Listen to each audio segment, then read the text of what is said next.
So I'm going to talk to you a little bit about the weather forecast project that your child has been sent home. This is an at-home project. However, this is not something that I want to be a burden on you. This is something that they need to do. I have informed every learner that they are more than capable to find the information. We've done it in class. They've been given the requirements. We've talked about it extensively. So if they need your help, that's one thing, but just make sure that they're taking ownership of this project. I wanted to clarify a couple questions that have come up, and I wanted it to be online so that you can constantly use it as a resource. To clarify, this is a project where the learner is tracking a 7-day forecast for the city that they live in, that being either Coppell or Irving.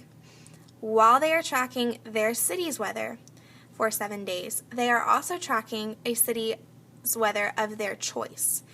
It does not matter to me what city that they choose, as long as it's over the 7-day period that they're also tracking their city that they live in. The things that they need to have the wind speed and wind direction, as well as the high and the low. They are more than welcome to add any other information that they want to, but those are the requirements.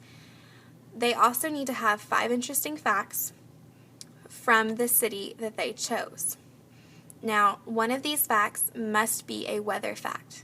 It does not have to be a weather fact from that year per se, but it does need to have to do with the weather. So, for instance, maybe the day that they've had the most rainfall ever, or a natural disaster that occurred a few years ago.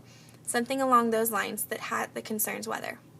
The rest of the facts may be about whatever they choose. They can always do more weather facts, but at least one of them needs to be a weather fact. We've talked a little in class about what makes a fact interesting and what makes it not interesting.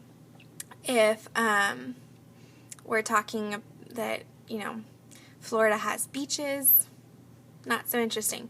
So I have told them that the last week in February, they are more than welcome to bring in any notes that they've taken so far, the interesting facts that they've looked at, the weather, how they've been tracking it. They can bring all that information into me the last week of February, and I will just kind of do a checkup.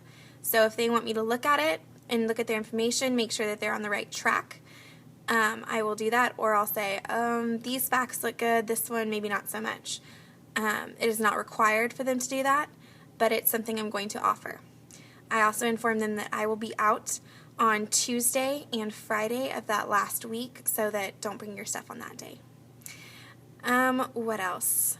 Your child will either be presenting on March 5th or March 6th. They have written that in their planner, so just double check that. Yeah, I hope I answered and clarified some questions.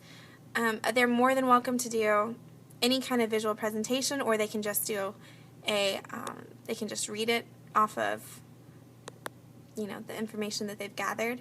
But they do need to have some kind of chart where they have tracked both cities' weather and kind of compared it. The paragraph needs to be well written, but we've talked in class about what that is. I hope that they really take ownership of this project, and that it is evident to see their hard work. So if you have any more questions, feel free to email me. I hope this video was helpful. Thanks.